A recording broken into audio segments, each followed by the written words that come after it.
vous le mettez comme ça, hein, une démonstration.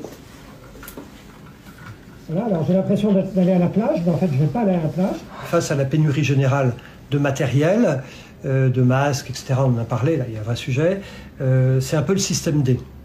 Et on essaye de se protéger comme on peut. Alors par exemple, je vais vous montrer 2 exemples. Ça, c'est un masque, vous voyez, qu'on pose comme ça, là, voilà, qui me permet d'être protégé complètement. Et ça a été imprimé en 3D, chez nous, dans le laboratoire qui est juste à côté. Donc ça, c'est fait dans le laboratoire ici même? C'est fait à 20 mètres d'ici.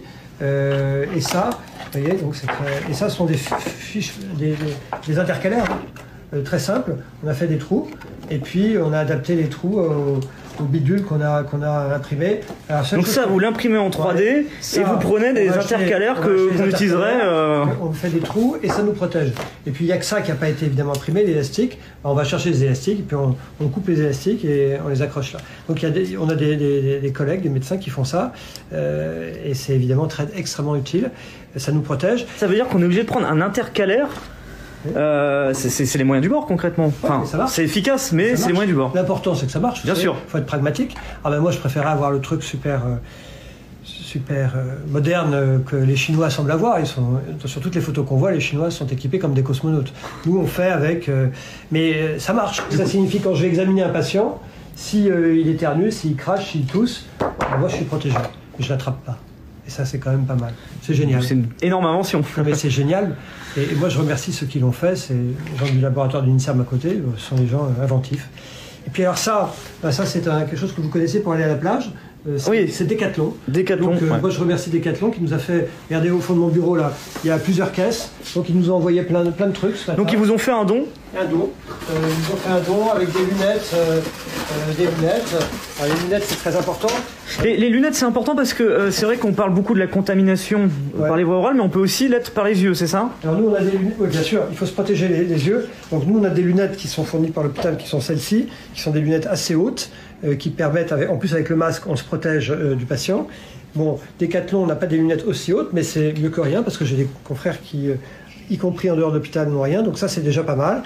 Mais surtout, ce qu'ils nous ont offert, outre des lunettes de plongée qui sont vraiment très bien, c'est ce masque. Ce masque de plongée, c'est pour nager à la plage, quoi.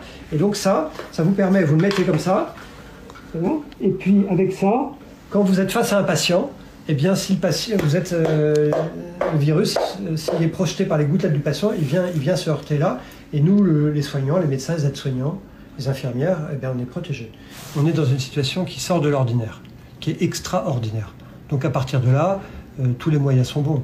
Il y a aussi des personnes qui vous envoient des masques par la poste. Voilà, vous voyez, il y a des gens, voilà, c'est une petite enveloppe, ça vient du 01. C'est quelqu'un, voilà, M. Philippe Juvin, hôpital Georges Pompidou, urgent, masque. Et à l'intérieur, il y a, je ne l'ai pas encore ouvert, mais il doit y avoir une dizaine de masques. Donc c'est des gens vraiment bienveillants, qui ont chez eux ou dans leur usine, dans leur magasin, 4, 5, 6, 10, parfois 100 masques, et bien qui nous les envoient. Qui nous envoient parce qu'ils considèrent qu'on en a besoin. Alors je les remercie parce que alors nous, à l'hôpital, je n'ai pas besoin de 5-10 masques. Nous, dans notre hôpital, on en a. Mais ça, du coup, je vais le répercuter là où on en a vraiment besoin, dans une EHPAD qui est à côté, par exemple. Je vais le répercuter à des collègues qui sont libéraux, qui sont en ville et qui sont tout seuls. Ce qui serait très bien, c'est s'il y a des gens qui avaient, vous savez, des tenues qu'on met complètes, souvent elles sont blanches, pour faire de la peinture. Ces tenues qu'on enfile complètement en une seule pièce, qui vous couvre des pieds au cou, voire même avec une capuche. Ça serait très utile parce qu'il y a des zones où on évite de toucher les murs parce qu'il y a du virus partout et on veut éviter de se contaminer nous-mêmes. Donc il faut qu'on se couvre. Et là, on n'est pas très riche. On n'est même pas riche du tout dans ce type de blouse. Donc s'il y a des gens qui nous entendent et qui en ont, moi je suis preneur. Il suffit de les adresser à mon nom. Aux urgences, à l'hôpital Georges Pompidou à Paris. On peut peut-être montrer l'adresse qui est sur le... Comme ça, les gens peuvent éventuellement l'écrire. Donc si jamais vous avez des choses à envoyer, vous pouvez le faire. Hôpital Georges Pompidou à Monsieur Philippe Juvin, 20 rue Leblanc, 75 015, Paris. En tout cas, tous les élans de générosité nous touchent beaucoup, parce qu'on a l'impression d'être un peu moins seul.